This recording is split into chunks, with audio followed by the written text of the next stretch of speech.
Hey, ladies and gentlemen around the world, welcome to my channel, The Road Pirate.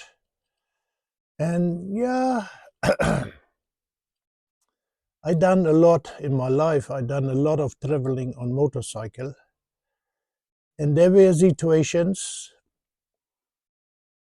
Uh, it was experience, life experience, and it's about itchy boots. It's about Norali, and yeah, she went out of West Africa. And I understand that because she was worn out. You could see it on her face. Eh? She tried hard. She was so hard brave. It is unbelievable. She done really good. And I understand that she needs a rest. And I had a few comments on my video and they were not nice. So I deleted them. I deleted them because they were talking very bad about Africa. Africa, it's the biggest continent in the world. It's much bigger than you see it on the map. So to travel through Africa, it's not a child's birthday. It's a hard case, definitely. But also the most beautiful country, the nature, the people. They are. Some they say they are evil, and that's bullshit. You can't say that. I don't know from where these people came, but they sit somewhere in the living room with their feet up looking YouTube, and they make a comment like, it's evil, it's so bad, murder and savages, and the nature is wild, of course. And I went through Morocco, Algerian, Tunis, crossed the Sahara, went to Mali, Ghana, Togo, Benin, Niger, Nigeria. I had life-threatening situations, bad situations, when you see a pile of dead children and the garbage truck comes in the morning and picks them up like garbage bags, throwing them on a pickup truck. I mean, it's a thing. I had to handle that for years. Couldn't get really over it. And in the end, I went again with a new confidence, with a new point of view, you know. Uh, yeah, it wasn't. It was a hard case, but it's not only Africa, It's Australia is supposed to be a safe country. It's a well educated and it's a good country to travel, but also very dangerous, I went to Sydney Parramatta on a Sunday morning, and there was a bike swap meet. And I like to go from stand to stand and look what sort of cars and bike parts they are selling. And sometimes, when it's from Harley Davidson or an old BMW, I buy these parts and send them back to Germany and restore and stuff like that. And this morning, the bike gang came up, the banditos, and they were heavy armed.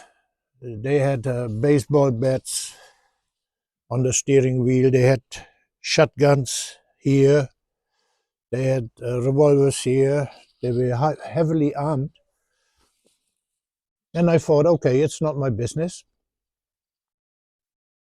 It took a half an hour, and the Comancheros came. And the Comancheros and the Banditos, they were not good to each other to talk to. They were fighting each other. And I think when they want to kill each other, let they go in the desert and shoot each other. I don't care. But please, not in public. And that happens because there were some backfires. I thought there were backfires from Harley Davidson, bum, bum, bum. But no, it was already the shooting, and bullets fly through the air.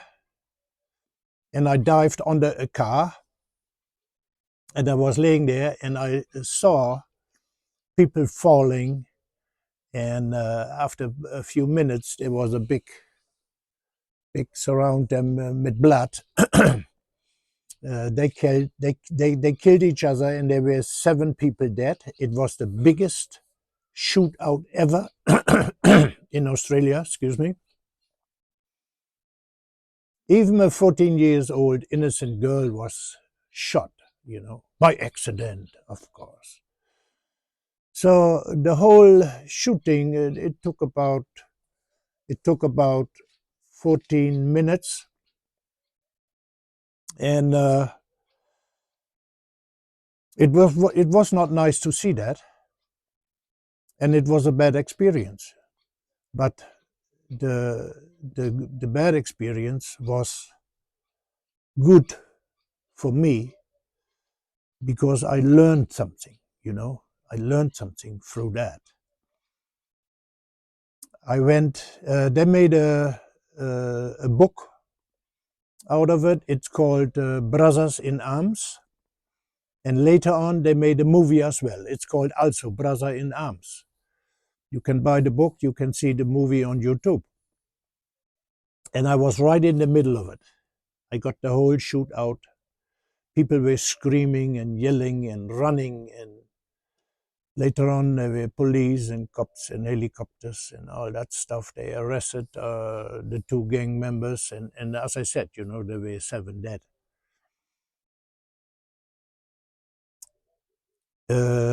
Yeah, there was a lot of adrenaline. And another time I went to Manila, to the Philippines, and traveled. The Philippines, they got 7,800 islands, And I was on the main island in Manila, and I had a girlfriend in township. The township was 1.2 million people big. So I had to take a taxi to get there, and the taxi driver said, "No, I'm not bringing you down there. It's too dangerous, And I paid him double to bring me there. So he had to cross the bridge to go in township, and he stopped before the bridge, and he said, "Now you have to walk. I'm not going there. It's too dangerous." So I stepped out of the taxi, I paid him, and I walked over the bridge. And this river was just green and yellow and brown, and it stunk like hell. And I walked in there, and I got a bad leg, and a bad foot. So I was a bit limping. But straight away, some people came to me and, what you want here, where you are going, what you think, what you're doing here. And I told them, yeah, I have a girlfriend in that area, and I want to visit her family. And they said, don't worry, we bring you down there, nothing will happen to you. So they brought me down there. And when I came in the kitchen, it was a big family in a shed. And Grandma was standing there, stirring the soup for the children, the food. And she had a revolver on her side as well. And she said, "Hi, Reno, there are you. And don't worry about anything. And nice to see you. We invite you for food and introduce you to the family." And yeah, this wonderful girl was there as well. And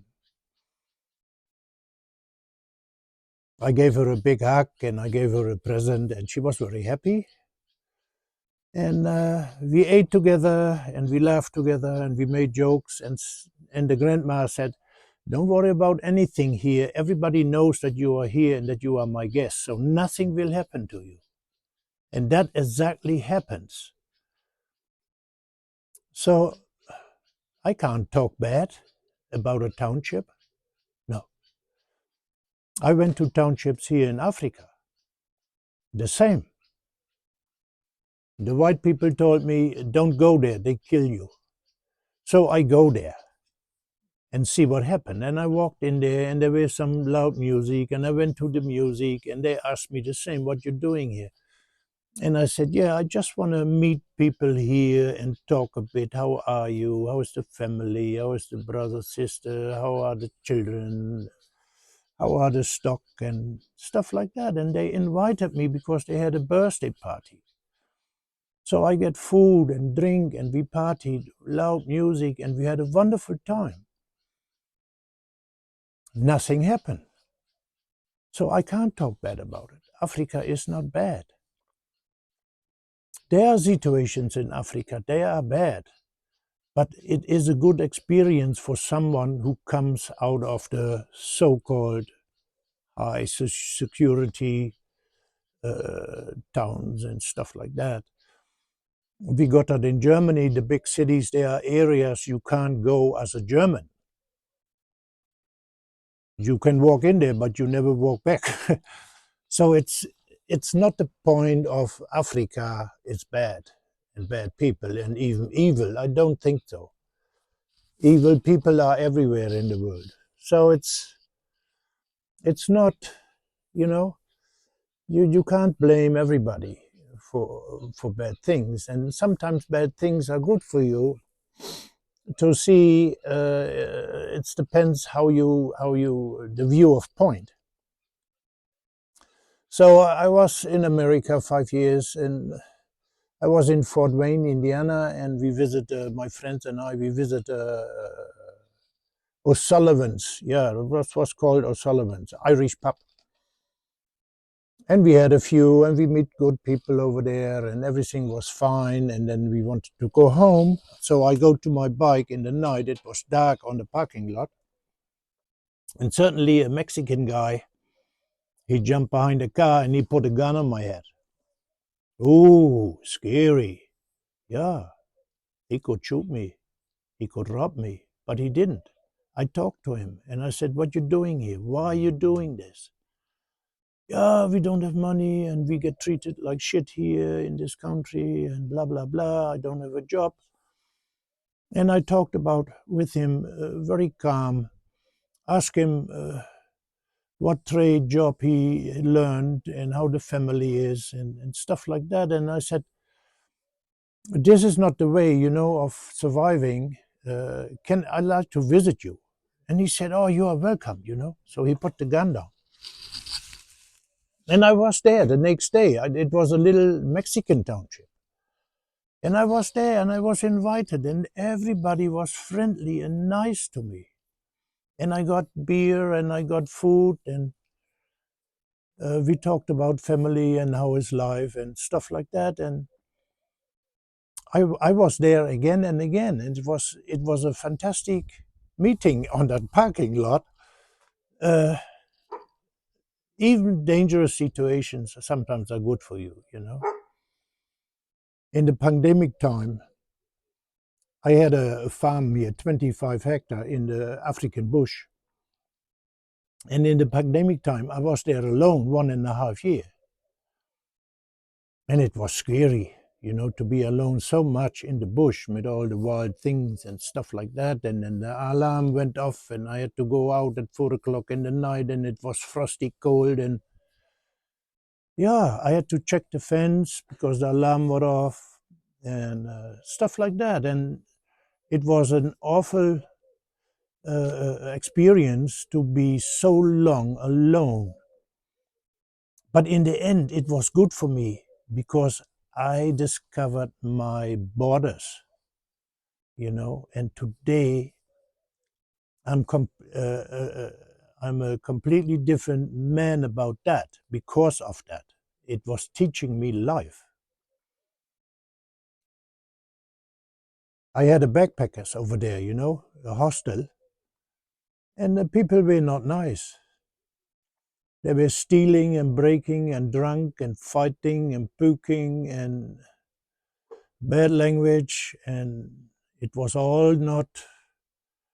I never felt comfortable with these people, white or black, it doesn't matter. It was a bad experience in the beginning, but today I see it completely different. It was good for me to see my borders again and calm down, you know.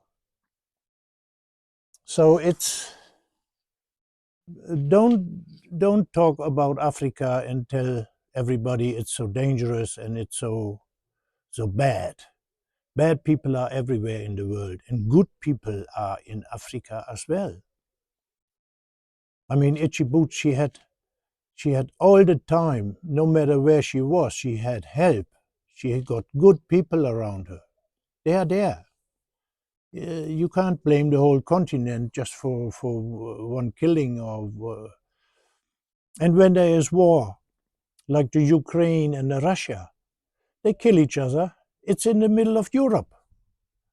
So you can't say, oh yeah, it's all in Africa. You can't blame. I don't want that. I don't want to hear that. I don't want to read that. So I will delete the bad comments because it doesn't belong to my channel. My channel is therefore to give people courage to stand up and go on a motorcycle and go on a trip wherever you want to be. That one guy in California, he he called his channel the motorcycle traveling channel, and he rode through the forest, and he was talking so negative. Oh, only trees, you know, no nice view. And there was a little mud, and he fell down, this poor guy, and he was complaining, oh, the government doesn't take care of the road. I had to laugh. He was so negative. So he saw it, he saw everything negative, and even this falling down was negative for him because he gave the government what's fault. You know, they didn't look after the dirt road. That's bullshit. You know, that people shouldn't be like that.